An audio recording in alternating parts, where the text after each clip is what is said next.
Bismillahirrahmanirrahim. Alhamdulillahirabbil alamin wassalatu wassalamu ala asyrafil mursalin nabiyina Muhammadin wa ala alihi wa sahbihi wa man tabi'ahum bi ihsanin ila yaumiddin. Amma ba'd.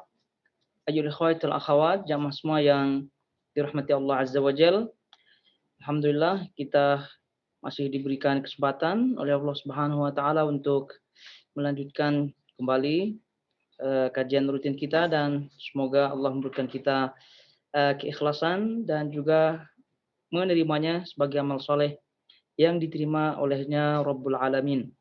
Tapi sekarang kita lanjutkan kembali bahasan Al-Aqidah At-Tahawiyah yang pada pertemuan sebelumnya kita telah membahas berkaitan dengan Aqidah Ahlussunnah wal Jamaah, Aqidatus Salaf dalam sahabat Nabi Shallallahu Alaihi Wasallam. Baik. Nah, sekarang kita lihat apa yang beliau sebutkan pada poin yang ke-98. Kata beliau rahimahullahu taala, "Wala nufaddilu ahadan minal awliya ala ahadin minal anbiya alaihimus salam wa naqul nabiyyun wahid afdal min jami'il awliya." Kita tidak mengutamakan salah seorang pun di antara para wali Allah di atas seorang dari para nabi alaihimussalam. Bahkan kita mengatakan bahwa seorang saja dari para nabi itu lebih utama dibanding seluruh para wali. Tapi ini tentu keyakinan Ahlussunnah wal Jamaah bahwa bagaimanapun tingkatan seorang wali itu tidak akan mungkin mengatasi atau melebihi tingkatan para nabi. Nah,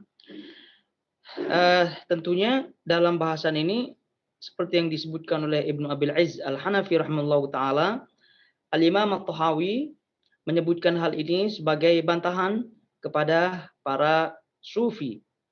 Nah, bantahan kepada para sufi yang mengatakan para atau wali-wali mereka itu lebih tinggi kedudukannya di sisi Allah Subhanahu wa taala. Dan ini tentu menyelisih akidah Ahlussunnah wal Jamaah. Nah, kaitannya dengan wali kita ada bahas ya, kaitannya dengan wali yaitu diambil dari kata wilayah, yaitu al-hub ya, cinta, kasih sayang. Kemudian juga al-wilayah di sini maknanya menolong.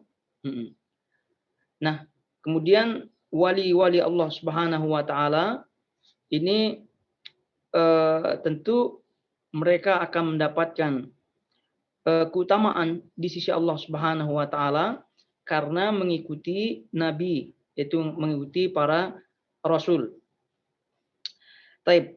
Kemudian para anbiya alaihimus salatu wassalam itu tentu termasuk ya, kenapa mereka lebih tinggi daripada para wali?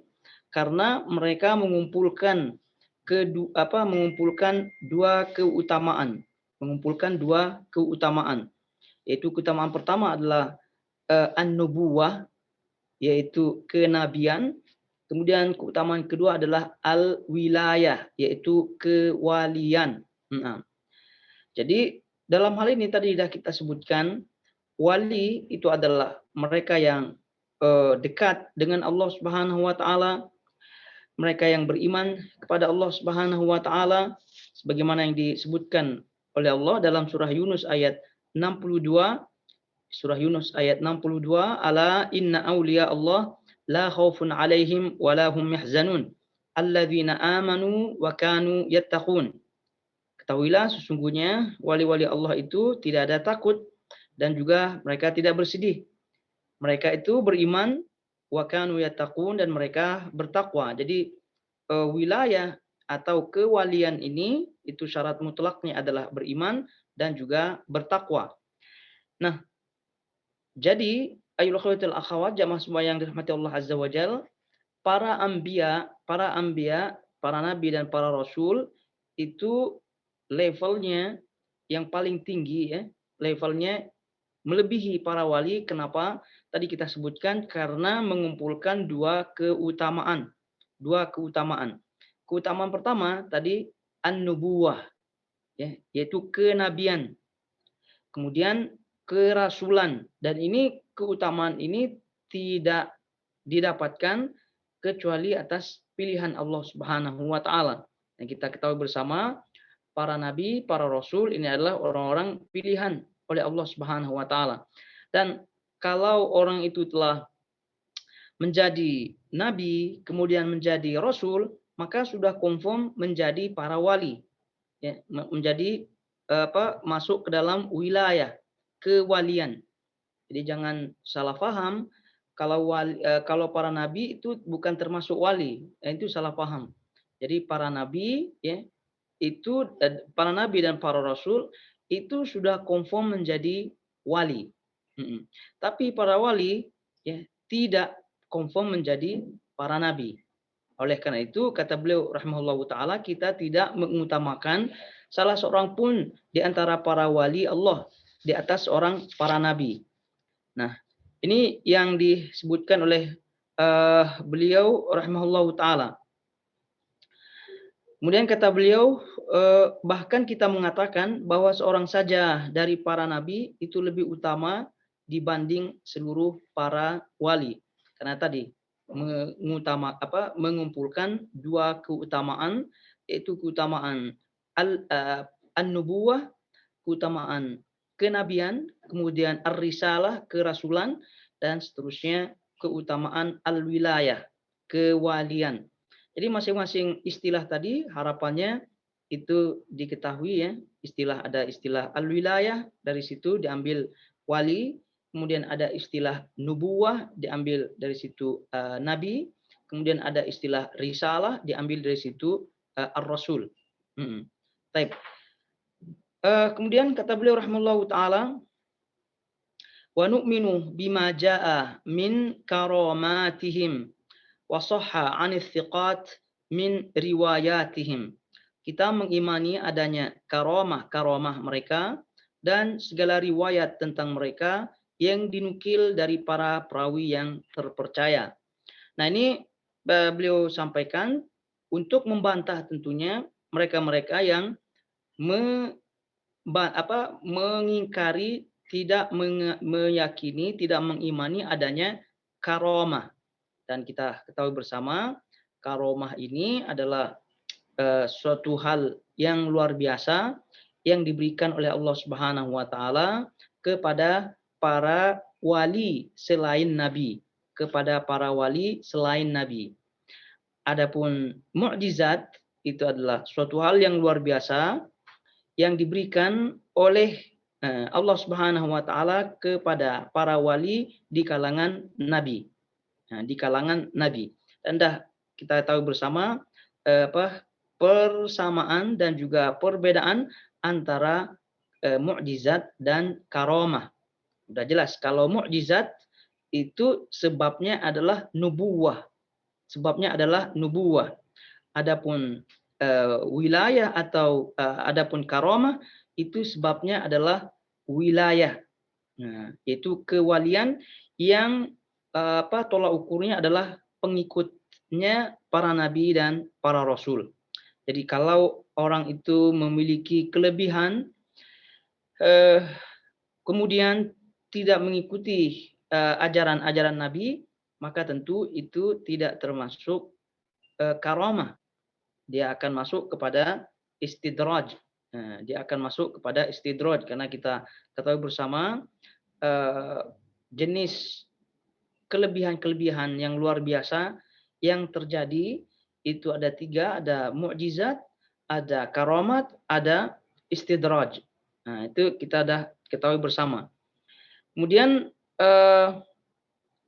karamah ini adalah bentuknya sebagai pemberian, ya, sebagai pemberian keutamaan kepada Allah Subhanahu wa taala kepada pengikut para nabi.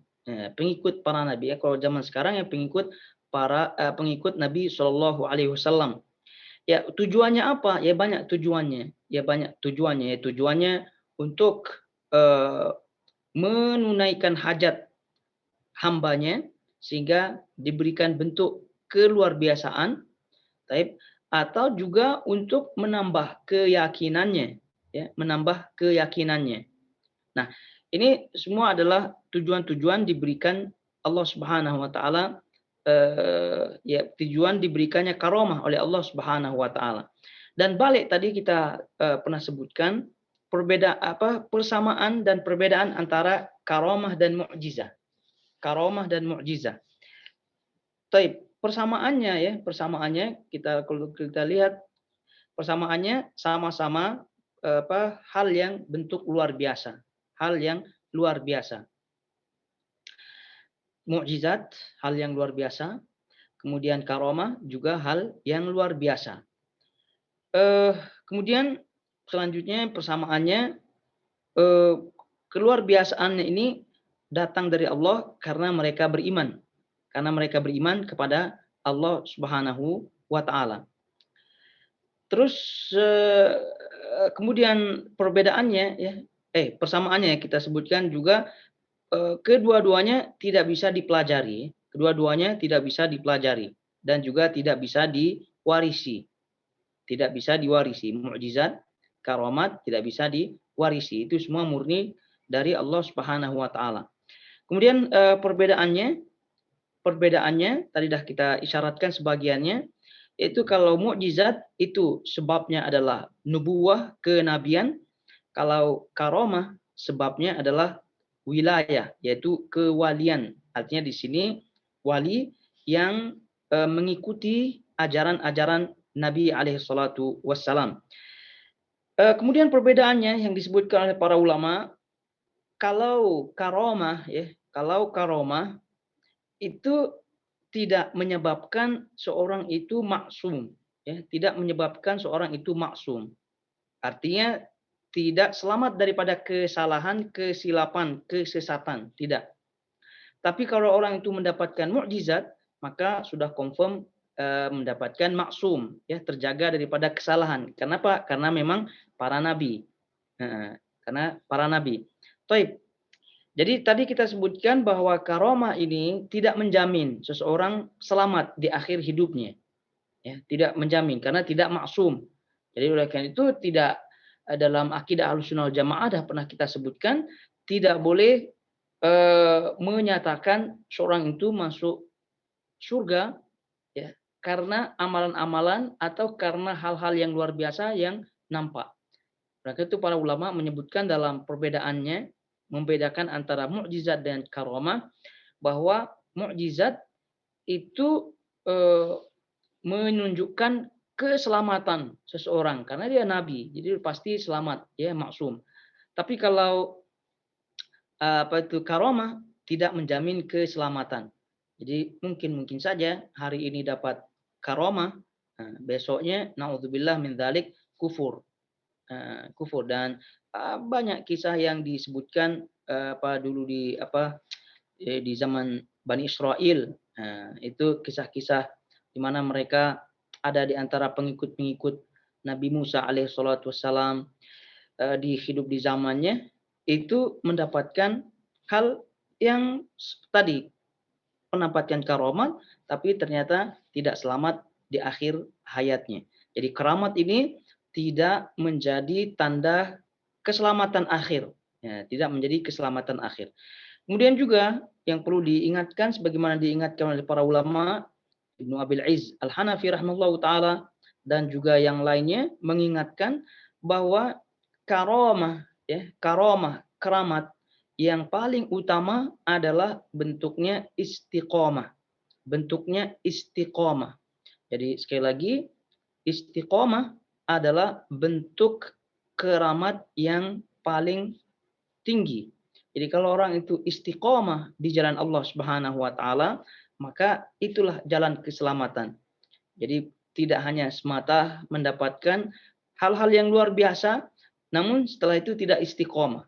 Maka pada hakikatnya istiqomah itu adalah keramat yang paling tinggi, kemuliaan yang diberikan oleh Allah Subhanahu wa taala kepada para hambanya, ya, sampai akhir hayat.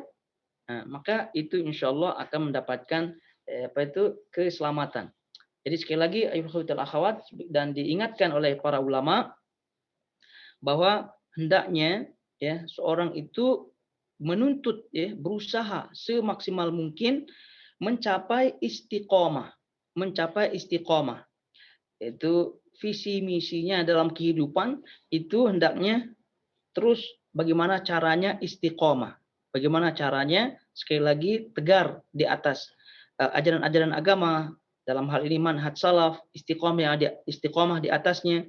Nah, adapun masalah karomah, ya, masalah karomah dalam arti istilah yang tadi, hal-hal yang luar biasa yang tadi, itu tidak menjadi goal, ya, tidak menjadi visi misi utama. Dan para ulama menyebutkan bahwa istiqomah itu adalah hadzur Rabb, bagian Allah Subhanahu wa taala. Adapun al-karamah kata mereka adalah hadzun nafs, yaitu bagian diri, bagian jiwa, hawa nafsu. Karena memang hawa nafsu ini memang suka hal-hal yang aneh-aneh, hal-hal yang luar biasa. Jadi itu mereka nafsu ya, keinginan manusiawi itu suka yang aneh-aneh, suka hal yang luar biasa, suka hal yang berbeda.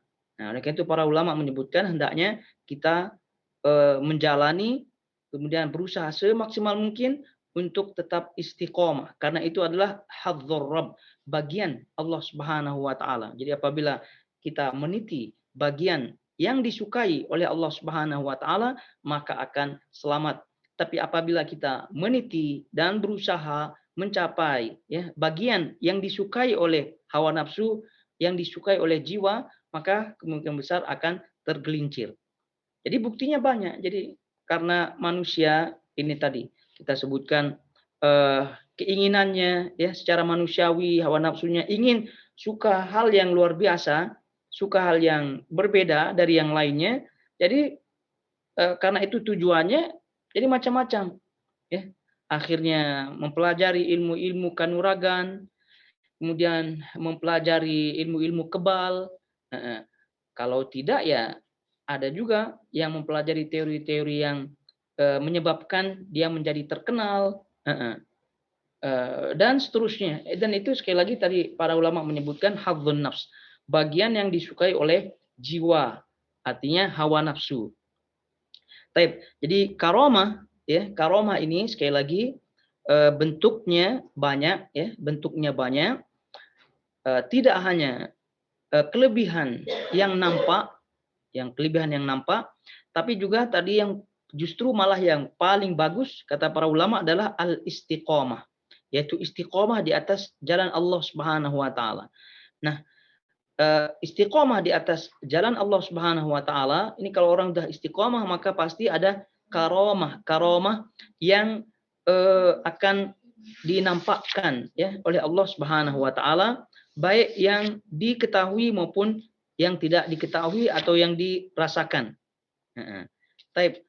Jadi kemudian selanjutnya yulkhatul akhwat rahimani warahmukumullah, dalam hal ini juga kita isyaratkan ya termasuk di antara karomah ya, kemuliaan, keutamaan yang diberikan oleh Allah Subhanahu wa taala kepada para hambanya, itu adalah salah satu di antaranya adalah firasah ya, firasah. Nabi Shallallahu alaihi wasallam dalam hadis yang disahihkan oleh sebagian para ulama menyebutkan ittaqu firasatul mu'minin. Hati-hati ya dengan firasat orang mukmin. Hati-hati dengan firasat orang mukmin. Fa innahu yanzur binurillah. Karena dia, yaitu orang mukmin tersebut, melihat dengan cahaya Allah. Melihat dengan cahaya Allah. Taib. Jadi firasat ini juga bagian daripada karomah. Bagian daripada karomah, yaitu kemuliaan yang diberikan oleh Allah Subhanahu wa taala. Tentu firasat yang dimaksud di sini adalah firasat orang beriman ya. Firasat yang disyaratkan dengan adanya keimanan. Bukan firasat-firasat yang lain ya, bukan firasat-firasat yang lain. Taib. Firasat itu sendiri adalah kalau kita lihat penjelasan-penjelasan ulama berkaitan dengan firasat ini banyak ya yang disebutkan mereka, yaitu melihat sesuatu yang tidak nampak dengan dengan berdalil atau dengan ditunjukkan dengan hal-hal yang nampak. Jadi itu diantara kata para ulama mendefinisikan firasat ini, yaitu menyimpulkan suatu yang tidak nampak dengan atau berdasarkan suatu yang nampak. Nah, jadi dilihatnya ada orang datang kepada dia, kemudian dilihat gelagatnya ya, cara bicaranya. Wah, ini katanya orang ini bohong. Nah, ini orang ini bohong. Dari mana tahu bohong? Ya karena dari ciri-cirinya. Nah, itu namanya firasat. Jadi prediksi ya, boleh kita sebut prediksi kaum mukminin. Nah, itu tentu sebagaimana yang disebut oleh Ibnu Qayyim rahimahullahu taala, semakin tinggi keimanan seseorang, maka semakin tepat firasatnya. Semakin tepat firasatnya. Firasat itu supaya lebih paham ya, Ibnu Qayyim rahimahullahu taala dalam Madarijus Salikin menyebutkan 3 macam firasat. Menyebutkan 3 macam firasat. Jadi firasat yang pertama beliau sebutkan sebagai firasah imaniyah, firasat keimanan. Firasat keimanan. Ya tentu firasat keimanan ini dihasilkan atau disebabkan karena ada iman, ya, iman yang Allah Subhanahu wa taala tancapkan kepada seorang, lalu dengannya Allah memberikan cahaya. Ya, ini diistilahkan oleh para ulama nur, cahaya yang diberikan oleh Allah Subhanahu wa taala kepada orang-orang yang beriman dalam hatinya, sehingga dia melihat ya, dia melihat atau berfirasat ya, instingnya gitu, memiliki insting yang tepat. Jadi dengan insting yang tepat tadi dia bisa menyebutkan atau dia bisa memprediksi. Nah, dia bisa memprediksi. Nah, ini maka disebut ini firasah imaniyah, firasat keimanan. Nah, firasat keimanan ini yang dimaksud dalam hadis yang tadi kita bacakan, ittaqu firasatal mu'min. Ya, hati-hatilah kalian dengan firasat orang beriman. Karena fa innahu yanzur binurillah, karena dia melihat dengan cahaya Allah Subhanahu wa taala. Nah, tadi sudah kita sebutkan juga kata Ibnu Qayyim rahimahullah taala, semakin tinggi keimanannya maka semakin kuat firasatnya, Jadi para sahabat Nabi Shallallahu Alaihi Wasallam memiliki firasat-firasat yang tajam. Kenapa? Karena mereka memiliki keimanan yang luar biasa. Abu Bakar, Umar, Utsman dan semua sahabat-sahabat Nabi Shallallahu Alaihi Wasallam. Jadi makin tinggi firasat seseorang maka makin tepat insting firasatnya, ketepatan firasatnya. Oleh itu tadi kita disebutkan oleh Nabi SAW, ittaqu firasatal mu'min. Hati-hatilah kalian dengan firasat kaum mukmin. Maksudnya apa? Maksudnya seperti yang disebut oleh Al-Mula Ali Al-Qari, kata beliau rahimahullahu taala, jadi hati-hatilah ya ketika berhadapan dengan orang beriman, ya, ketika beriman jangan macam-macam. Begitu maksudnya. Jangan macam-macam, mau action begitu ya, baik-baik di depannya, jujur di depannya, begitu. Nah, kenapa? Karena orang beriman tersebut akan bisa dengan firasat ya, dengan firasat yang diberikan oleh Allah Subhanahu wa taala bisa mengungkap hakikatnya. Bisa mengungkap hakikat orang ini. Wah, ini orang ini hanya sekedar action saja. Nah, padahal dia bohong. Nah, berarti kan terungkap hakikatnya. Kamu bohong. Nah, dan seterusnya. Nah, cuma lagi-lagi bahwa ini adalah hal yang gaib, ya tentu orang tidak ada yang bisa mengklaim ya dirinya memiliki firasat semacam ini. Tidak. Jadi untuk masalah mengklaim ini urusannya lain. Tapi ini kita berbicara kabar dari Nabi Shallallahu Alaihi Wasallam. Kemudian berdasarkan fakta-fakta sejarah. Nah, jadi orang-orang pada zamannya yang memiliki firasat pun tidak mengklaim diri mereka memiliki firasat.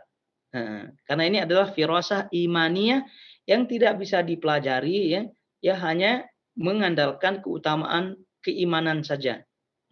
Itu pun kalau orang sudah beriman itu tidak bisa mengklaim diri mereka mendapatkan firasat. Nah, tapi kita sebutkan tadi bahwa firasat imaniyah semacam ini adalah termasuk karomah, termasuk kemuliaan yang diberikan oleh Allah Subhanahu wa taala kepada para walinya. Tapi ini firasat yang pertama yang disebutkan oleh Ibnu Qayyim rahimahullahu taala. Kemudian firasat yang kedua kata beliau adalah firasah riyadhiyah. Firasah riyadhiyah. Firasat riyadhiyah. Riyadhiyah maknanya dilatih, fokus. Ya, firasat latihan, fokus. Maksudnya apa? Maksudnya firasat riyadhiyah atau fokus ini dihasilkan dari latihan-latihan mengosongkan otak dengan cara puasa, dengan cara bertapa, dengan cara semedi. Nah, itu apa firasat yang semacam ini namanya riyadhiyah, fokus. Nah, latihan mengosongkan pikiran. Nah, ini juga bisa berhasil kata Ibnu Qayyim dan juga para ulama. Namun firasat yang kedua ini berlaku kepada kaum mukminin juga berlaku kepada kaum kafir. Nah, kaum kafir. Dan betapa banyak orang-orang di kalangan kafir ini berlatih firasah fokus atau riyadhiyah ini. Nah, kalau kita lihat orang Hindu bagaimana mereka bertapa, ya orang-orang zaman dahulu juga ya bertapa gitu. Nah, ini juga memiliki firasat ya, memiliki firasat. Nah, tapi ini tidak menunjukkan keimanan, tidak menunjukkan kelebihan keimanan seseorang, tidak. Dan bahkan kalau kita melihat fakta-faktanya dari firasat inilah banyak orang-orang yang menipu dan banyak orang-orang yang tertipu. Nah, banyak orang yang tertipu. Ada firasat imaniyah yang merupakan karomah tentunya. Kemudian ada firasah riyadhiyah, fokus ya, latihan untuk mengosongkan pikiran sehingga prediksi-prediksinya tepat kalau melihat sesuatu. Nah, kemudian yang ketiga kata Ibnu Qayyim rahimahullahu taala dalam firasah ini ada firasah khalqiyah. Firasah al-khalqiyah. Firasah al-khalqiyah ini khalqiyah makna anatomi, anatomi tubuh, bentuk tubuh. Nah, jadi firasat bagaimana bentuk tubuh ini? Bentuk tubuh firasat yang dihasilkan dari pengalaman, ya, dihasilkan dari pengalaman. Jadi kalau dia ini biasanya dipakai firasat-firasat semacam ini pada dokter, ya, dokter. Jadi kalau dokter yang pengalaman, dia lihat tangannya bentuknya lain, wah ini penyakitnya demikian. Lihat kepalanya lain, ini ada sesuatu yang lain atau penyakitnya demikian. Nah, ini firasat khalqiyah atau anatomi tubuh, bentuk tubuh semacam ini ditetapkan ya, ditetapkan oleh syariat. Nah, ini banyak fungsinya. Jadi untuk menentukan penyakit, kemudian untuk menentukan nasabnya, kabilahnya dari mana, rasnya apa, gitu.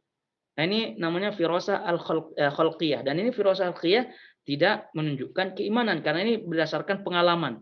Jadi semakin berpengalaman seorang maka firasat yang jenis semacam ini semakin bagus. Nah ini, jadi 3 firasat ini sekali lagi satu saja yang menunjukkan karomah. Dan itu pun semua ya, kebanyakan firasat-firasat yang ada itu ada objeknya ya, ada objeknya. Jadi ketika melihat sesuatu, dia berfirasat. Nah, jadi bahwa sesuatu itu begini begini begini. Ya, bukan hanya sekedar membayangkan, memprediksi, kemudian mengira-ngira, tidak. Nah, jadi oleh karena itu firasat kaum mukminin itu adalah firasat yang Allah Subhanahu wa taala berikan kepadanya atas cahaya Allah Subhanahu wa taala dengan melihat sesuatu. Nah, jadi dia firasatnya lain. Jadi ada orang datang ya seperti tadi kita contohkan. Orang datang berbicara cara firasatnya kok orang ini tidak baik ya, begitu. Orang ini tidak baik. Nah, lain dengan at-tiyarah atau tatayur yang pernah kita sebutkan. Itu bukan firasat. Nah, oleh sebab itu tadi kita sebutkan jenis firasat yang 3 ini supaya lebih paham. Jangan dicampur adukkan antara firasat istilah bahasa kita ya, bahasa Nusantara, bahasa Indonesia dan seterusnya dengan firasat istilah dalam syariat. Ya, jadi istilah dalam syariat yang kita ambil ini firasat kaum mukminin yang tadi nomor yang pertama. Jadi lain. Jadi kalau firasat menurut bahasa Indonesia itu semua firasat. Mau lihat objek, atau tidak objek, itu semua firasat. Dan boleh apa tidak? Apa bisa dipakai apa tidak? Ya dalam segi bahasa ya tidak masalah. Tapi dari segi syariat bukan. Karena syariat yang dimaksud dengan firasat sesuai dengan hadis Nabi SAW adalah firasat yang pertama tadi kita sebutkan, yaitu berdasarkan keimanan. Itu pun bagaimana bentuknya? Keimanan yang berbentuk melihat objeknya secara langsung. Ini tadi lihat rumah, ya dia pilih rumah.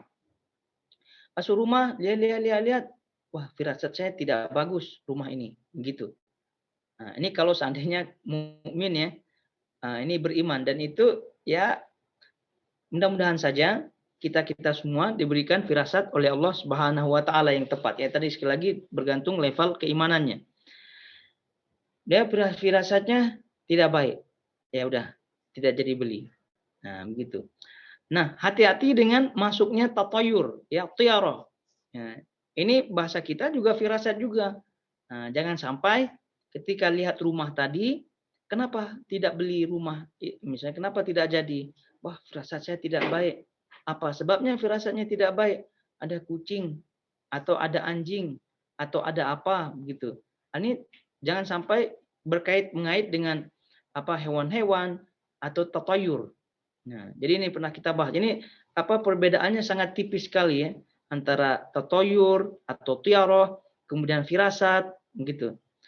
Ada juga tiba-tiba tidak melihat sesuatu, begitu ya, tapi perasaannya sedih saja, gitu. Perasaannya sedih saja. Atau perasaannya tidak enak lah, perasaannya tidak enak. Setiap kali apa memegang sesuatu jatuh. Wah, ini pasti akan ada sesuatu ini. Nah, atau keburukan yang terjadi. Nah, gitu. Atau kalau jatuh sesuatu mungkin keburukan hilang. Nah, itu semua firasat-firasat jenis tiaroh, tatoyur. Nah, ini harus hati-hati. Jadi membedakannya murni keimanan dengan tatoyur ini sangat-sangat tipis sekali. Dan ini banyak berlaku di Nusantara kita. Pecah piring pecah. Ya, pecah gelas pecah. Nah, ini apa? Oh, ini keburukan dah pergi, ada sebagian mengatakan. Atau pecah-pecah terus karena apa tidak enak. Wah, mungkin begitu. Nah, itu perasaan atau firasat semacam itu bukan masuk ke dalam firasat yang iman. Ya, itu justru masuk kepada tiarah.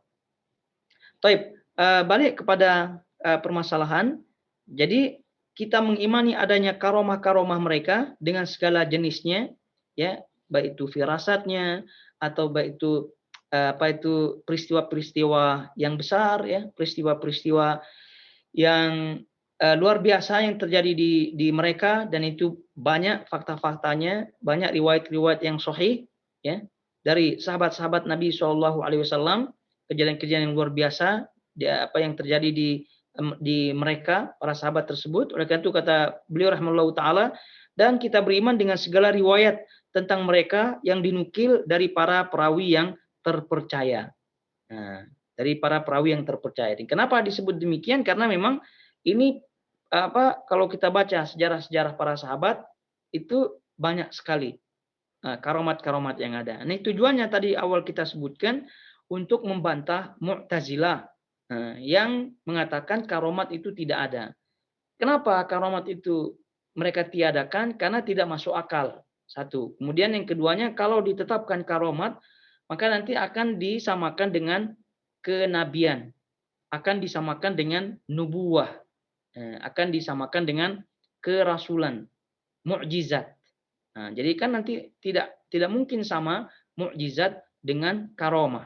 Nah, sekali lagi tidak mungkin sama mukjizat dengan karomah. Ini kata mereka. Itu kata beliau rahimahullahu taala menegaskan bahwa keyakinan-keyakinan seperti itu ya tentu tidak bisa diterima dan bahkan itu batil karena riwayat-riwayat yang sahih ini tidak bisa dipungkiri bahwasanya para sahabat Nabi SAW memiliki karomat-karomat yang luar biasa, ya, yang bentuknya luar biasa. Kemudian juga tadi kita sebutkan firasat-firasat yang tepat dari mereka. Umar radhiyallahu taala anhu itu memiliki firasat-firasat yang banyak kita jumpai riwayat-riwayatnya. dan lain-lain. Jadi poin yang pertama tadi kita sebutkan berkaitan dengan tidak mengutamakan salah seorang pun di antara para wali, ini membantah mereka-mereka yang sufi, tarekat. Kemudian yang kedua, kita mengimani adanya karomah-karomah mereka, bantahan sebagai kepada Mu'tazilah, Jadi ini yang disebutkan oleh para ulama kita, karena memang ada di antara orang-orang yang dalam hal karomah ini sangat berlebihan, kemudian sangat bertentangan atau menentangnya. Kemudian juga berkaitan dengan para wali, ya, berkaitan dengan para wali, ada di antara mereka yang berlebihan menetapkannya, ya, ada yang meremehkan. Maka sebab itu Ahlus Sunnah wal Jamaah, aqidatus salaf dalam hal ini datang di tengah-tengah, ya, untuk menunjukkan bahwasanya mereka akidah Ahlus Sunnah wal Jamaah tidak berada di salah satu di antara jurang yang sangat-sangat jauh, jurang yang sangat berlebihan dengan jurang yang meremehkan.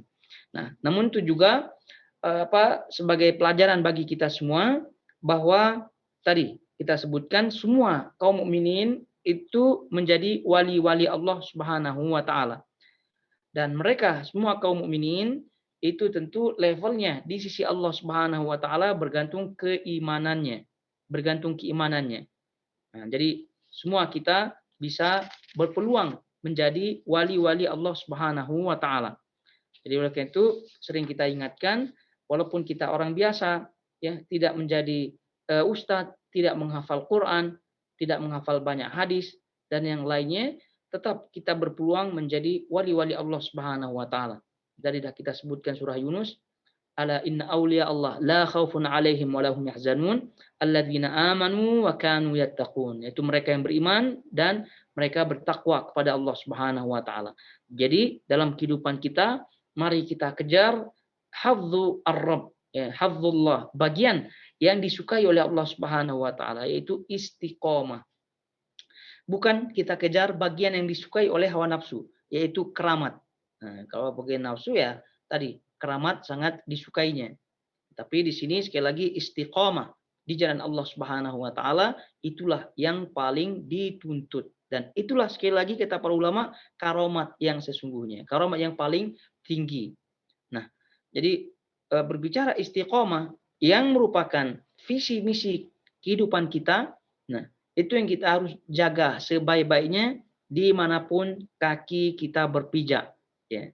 Selama hayat di kandung badan, di mana saja kaki kita berpijak, di situ istiqomah hendaknya terus kita lakukan. Nah, bagaimana bentuk istiqomahnya? Istiqomah tetap berada di dalam ajaran-ajaran yang sahih. Terutama kita dalam manhaj salaf as-salih dalam hal ini. Maka kalau udah istiqomah, insya Allah, biiznillah, orang itu akan mendapatkan keutamaan yang luar biasa.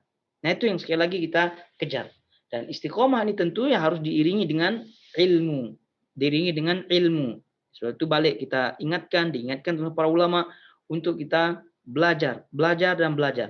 Lalu selanjutnya setelah belajar ya mengamalkan. Nah itulah bentuknya istiqomah di situ.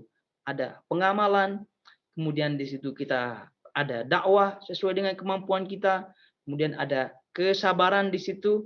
Nah semua bentuk-bentuk semacam itu kita pegang baik-baik, istiqomah continue selama hayat sekali lagi masih di kandung badan. Nah, karena hayat ini tidak lama-lama. Kata Nabi SAW, sebagaimana kita ketahui bersama, a'mar ummati baina sittin wa sab'in. Umur umatku antara 60 sampai 70. Wa qalilun man yujawizu dzalika, dan sangat sedikit yang lebih daripada itu. Nah, kita berusaha istiqomah sepanjang umur semacam itu, maka insya Allah kita mendapatkan biidznillahi ta'ala al-wilayah atau kewalian yang sesungguhnya. Nah, baik. Ayyuhal akhwatul akhwat rahimani wa rahmakumullah semuanya. Jadi kita bermohon kepada Allah Subhanahu wa taala semoga Allah menjadikan kita wali-walinya, memberikan kita istiqomah dan meridai kita sampai akhir hayat kita. Utama kita tidak putus-putus tentunya kita berdoa kepada Allah Subhanahu wa taala untuk memberikan kita taufik ya dalam kehidupan ini mengamalkan sunnah-sunnah Nabi alaihi salatu wasallam di atas manhaj salaf, juga dalam mengarungi seluruh kehidupan kita selama kita masih hidup, dan terutama mengisi ya waktu-waktu dengan pengisian yang terbaik ya di atas ketaatan Allah Subhanahu wa taala. Dalam bulan-bulan yang mulia seperti ini Sya'ban, kemudian selanjutnya nanti Ramadan, nah itu tentu lebih dituntut kita untuk kita tunjukkan bagian yang disukai oleh Allah Subhanahu wa taala, yaitu istiqamah di atas ketaatannya Rabbul Alamin. Al-Khawatul Akhwat, jamaah semua yang dirahmati Allah Azza wa Jal, kiranya sampai di sini kajian Al-Aqidah At-Tahawiyah untuk halaqah kali ini kita tutup. Subhanakallahumma bihamdik asyhadu an la ilaha illa anta astaghfiruka wa atubu ilaik. Wassalamualaikum warahmatullahi wabarakatuh. Nah, kalau ada pertanyaan silahkan. Tapi ini ada pertanyaan. Assalamualaikum. Jika firasat kita tidak tajam, apakah artinya iman kita lemah? Ya. Ya. Jadi jawabannya apa? Jawabannya jika firasat kita tidak tajam, apakah artinya iman kita lemah? Ya, salah satunya ya boleh disebut imannya lemah. Karena Ibnu Qayyim rahimahullah taala menyimpulkan bahwasanya firasat orang yang beriman ketajamannya itu bergantung keimanannya. Semakin tajam, semakin tinggi keimanannya, maka semakin tajam firasatnya. Nah, oleh karena itu, ya tentu kita sekali lagi meninggikan atau memperbaiki kualitas keimanan kita. Tapi lagi-lagi, tentu firasat semacam itu hanya kita ya boleh ya pribadi, kalau pribadi boleh, alhamdulillah benar begitu ya. Apa yang tadi firasatnya berdasarkan gelagat ciri-ciri yang ada gitu ya. Ini berdasarkan ciri-ciri baru muncul firasat ya. Tidak muncul hanya sekedar hayalan-hayalan saja, tidak ya. Jadi ada ciri-ciri begitu, ciri-ciri. Nah, jadi kita sedang driving ya, sedang driving, kemudian ada kendaraan yang melaju kencang. Terus firasat, ini firasatnya kayaknya kecelakaan orang ini begitu kan, mungkin bisa saja gitu, ternyata benar. Nah, itu berarti menunjukkan tepat firasatnya.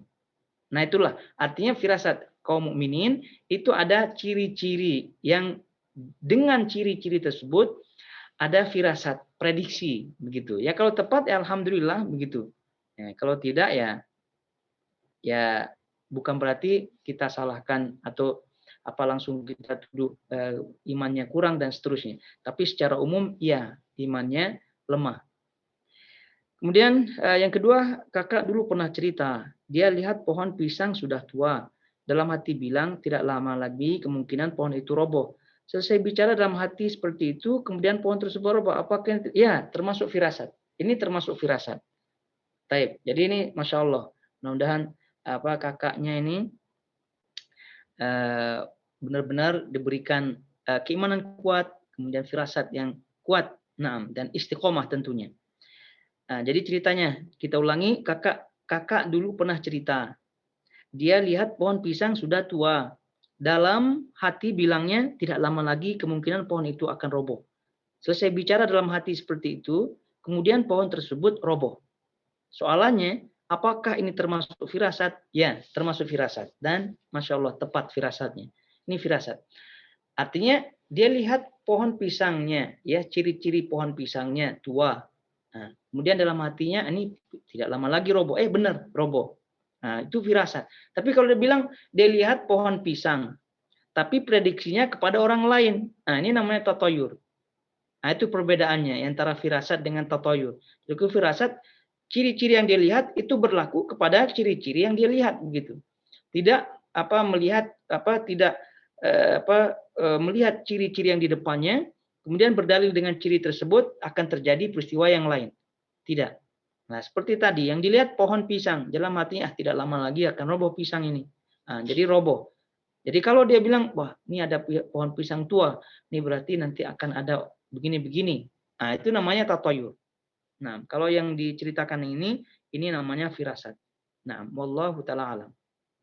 Apa yang Anda pahami ada hadis larangan memilih-memilih atau pindah masjid.